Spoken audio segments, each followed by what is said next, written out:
आपको सीधे लिए चलते हैं जहां प्रधानमंत्री नरेंद्र मोदी श्रीनगर में विकसित भारत विकसित जम्मू कश्मीर कार्यक्रम में काम चल रहा है। लगभग 13,000 करोड़ रुपए की लागत से परियोजनाओं के क्रियान्वयन के साथ लगभग 15 लाख ग्रामीण परिवारों के घरों में जल पहुंचाया गया है।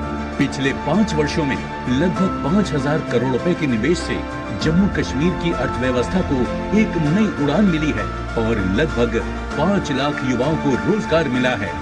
भारत सरकार के 28,400 करोड़ रुपए के विशेष पैकेज से औद्योगिक विकास को बल मिला है। स्मार्ट सिटी मिशन के तहत जम्मू और श्रीनगर में लगभग 4,500 करोड़ की लागत से 200 से अधिक परियोजनाओं को पूरा किया गया है। समग्र विकास सुनिश्चित करते हुए पीएम आवास योजना के अंतर्गत लगभग 3.5 लाख घरों को मंजूरी दी गई है और लाडली बेटी योजना में लगभग 785 करोड़ का आवंटन किया गया है।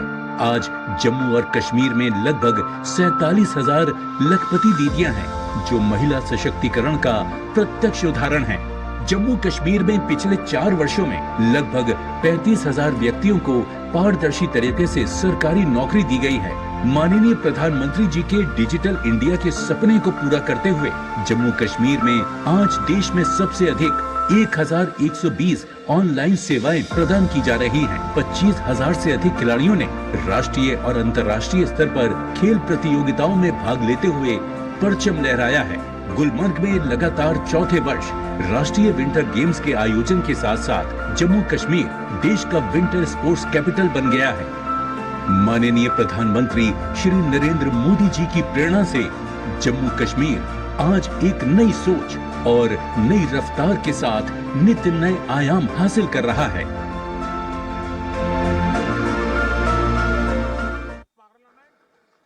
बदलता जम्मू कश्मीर, खुशहाल जम्मू कश्मीर, हमारे महबूब रहनुमा मोदी जी का सपना, ख्वाब, जिसको पूरा करने के लिए हम सब जम्मू कश्मीर के लाखों आवाम वचनबद्ध हैं, प्रतिबद्ध हैं। जम्मू कश्मीर में शांति बहाल करने के लिए जम्मू कश्मीर पुलिस और अन्य सिक्योरिटी फोर्सेस ने जो कुर्बानियां दी हैं, उनके बारे में पढ़ के, उनके बारे में जान के हमारा सर गर्व से ऊंचा होता है। आज जम्मू कश्मीर के लाखों लोगों को जो चैन की जिंदगी मैसर हुई है, जो शांति की जिंदगी मैसर हुई है, वह ऐसी ही कुर्बानियों का नतीजा है। आज इस समारोह में माननीय प्रधानमंत्री शहीदों के परिवारजनों को अपने हाथों से नियुक्ति पत्र देंगे। सबसे पहले राबिया मुस्तफा से गुजारिश है कि वो मंच पर आके माननीय प्रधानमंत्री जी से अपना नियुक्ति पत्र हासिल करें। राबिया मुस्तफा के शौहर कांस्टेबल सैफुल्लाह कादरी साल 2022 में मरिक साहब सौरा के इलाके में हुए मिलिटेंट हमले में शहीद हुए थे।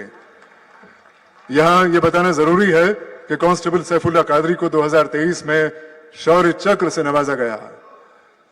और अब मेरी गुजारिश है रियाज अहमद डार से कि वो माननीय प्रधानमंत्री जी से अपना नियुक्ति पत्र हासिल करने के लिए मंच पे आ जाएं।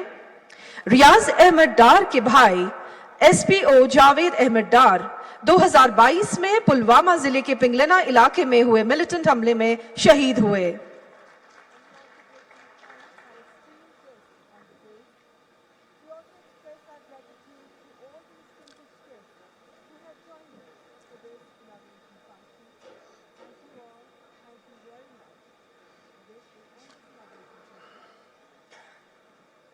बहुत बहुत धन्यवाद आपका माननीय प्रधानमंत्री जी।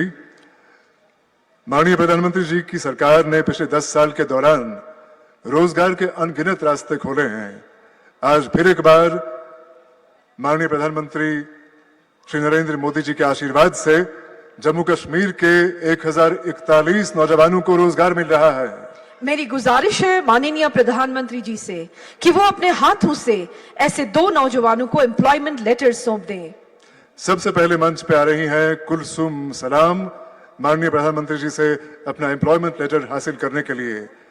आपको बता दें कि कुलसुम सलाम को जूनियर इंजीनियर सिविल की पोस्ट पे तैनात किया गया है।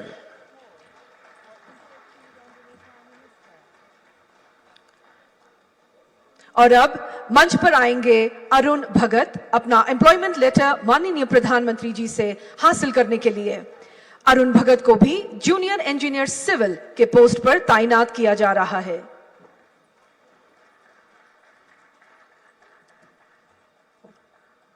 बहुत बहुत धन्यवाद प्रधानमंत्री महोदय, बहुत बहुत धन्यवाद आपका। अब हम चलते हैं अगले पड़ाव की ओर। खुशहाल जम्मू कश्मीर, अमन और तरक्की की नई तस्वीर।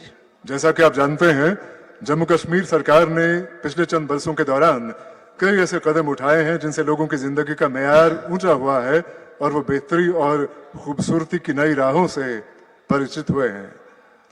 भारत सरकार ने जम्मू कश्मीर में पॉजिटिव चेंजेस लाने के लिए एक साजगार माहौल पैदा किया है, जिससे हौसला पाकर जम्मू कश्मीर के लोगों को अपनी योग्यताएं पहचानने और साबित करने के मौके मिल रहे हैं। कामयाबी के झंडे गाड़ने वाले ऐसे ही आइकॉन्स में से कुछ हमारे साथ मौजूद हैं और माननीय प्रधानमंत्री जी उनके सफर के बारे में उनसे जानने की इच्छा रखते हैं।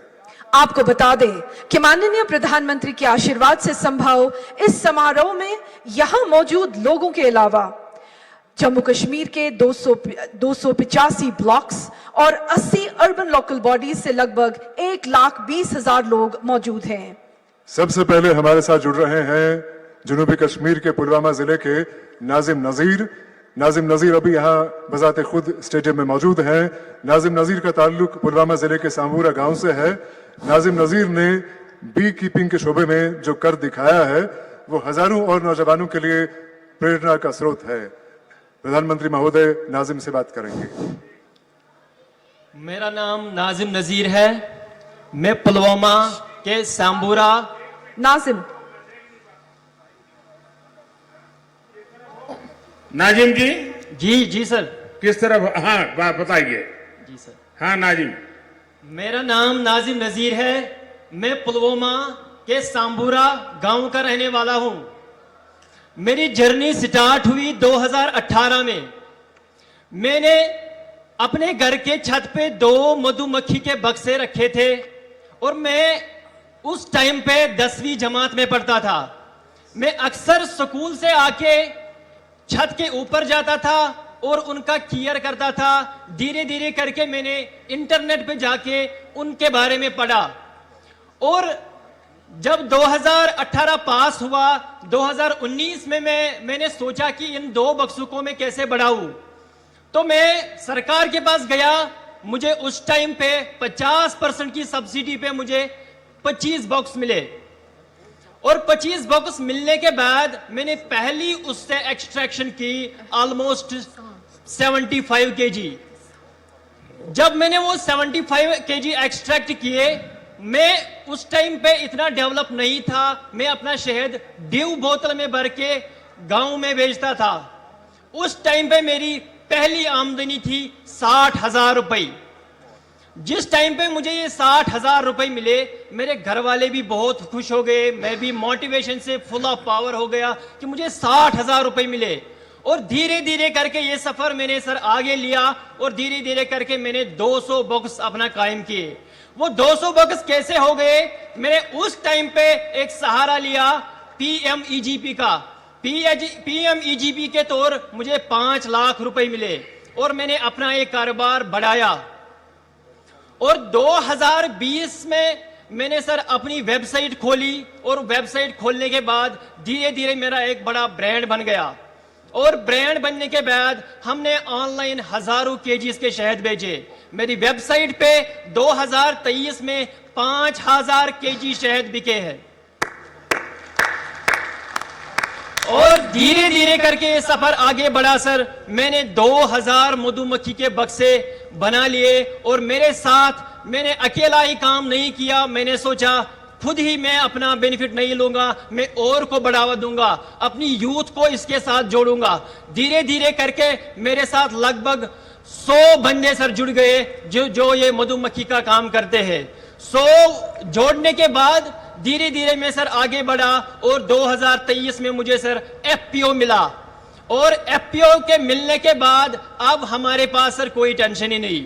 अब तो हम FPO के थ्रू मार्केटिंग लिंकेजेस, एक स्टॉल लगाने पर सर हमें एक स्टॉल में हमने 1-1 लाख रुपए कमाया। और वो भी सर डिजिटली। हमें दिक्कत होती थी पहले जब एग्जीबिशंस में जाते थे, 1 लाख रुपए जेब में कैसे घूमते थे सर। क्योंकि आज हमारा यूपीआई सिस्टम है, आजकल हमारी 98% पेमेंट डिजिटली हो रही है। तो डिजिटली ट्रांसफॉर्म होने के बाद सर उसके साथ हम भी आगे बढ़े, देश के साथ हम भी सर आगे बढ़े। Thanks sir. नाजिम जी, जब पढ़ाई करते थे तब क्या सपना था? सर जिस टाइम पे मैं 10वीं जमात में था तो मेरा सपना, पहले घर वाले मुझे बोलते थे आप डॉक्टर बनो, आप इंजीनियर बनो, तो मैंने घर वालों का मैं नहीं सुनता था। मैंने सोचा सर मैं अपना दिल का सुनूंगा। तो मैं जब 2 बक्सों के पास गया था तो मैंने सोचा नहीं, मुझे डॉक्टर और इंजीनियर में इंटरेस्ट नहीं है, जो मुझे खुद लगे मैं वो करूंगा। और धीरे धीरे के सर करके मैंने अपना मधुमक्खी का काम नाजिम संभाला। जी, परिवार आपकी क्षमता को जानता था, आप डॉक्टर बन सकते थे, लेकिन आपने वो रास्ता नहीं चुना और आपने एक प्रकार से स्वीट रिवॉल्यूशन, हमने ग्रीन रिवॉल्यूशन सुना है, हमने व्हाइट रिवॉल्यूशन सुना है, आज मेरा कश्मीर नाजिम जैसे युवाओं के कारण स्वीट रिवॉल्यूशन का नेतृत्व कर रहा है। बहुत बहुत बधाई। अच्छा नाजिम जी, आपकी इस पहल में, जैसा आपने बनाया, सरकार की योजनाएं रही, लेकिन शुरुआत में शायद सरकार में योजनाओं का लाभ लेने में दिक्कत आई होगी, या सरलता से आपको समझ आया, मिलता गया? सर 2018 की बात अगर मैं करूं तो मैं पुलवामा, बारामूला, गांधरबल, अनंतनाग सब डिस्ट्रिक्ट्स में गया सर, क्योंकि मेरी तड़प थी कि मैं इस मधुमक्खी के काम में काम करूं।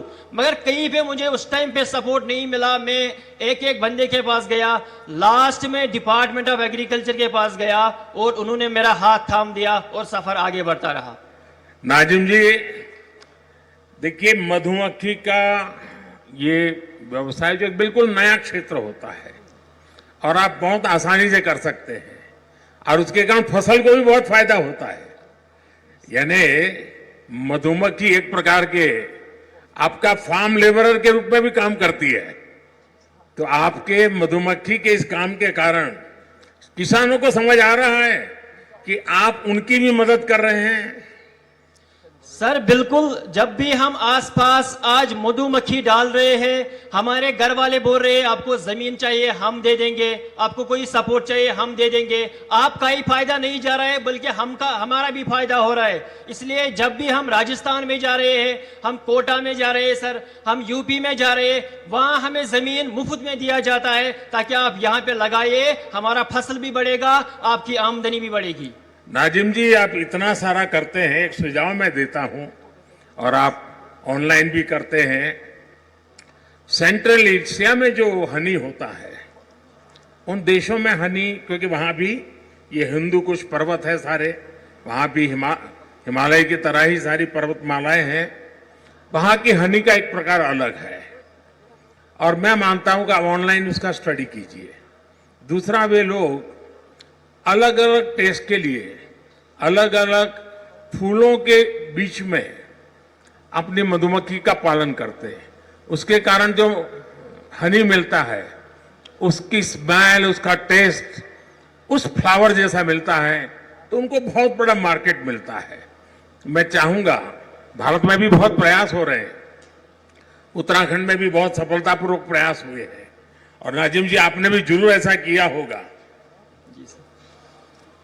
सर हमारे जो कश्मीर का हनी है, बाकी जो स्टेट्स का, न्यूजीलैंड का, जो अदर कंट्रीज का हनी है, हमारे भारत का हनी। और इसी के साथ बुलेटिन में इतना ही। कुछ और खबरों के लिए देखते रहिए स्वराज एक्सप्रेस।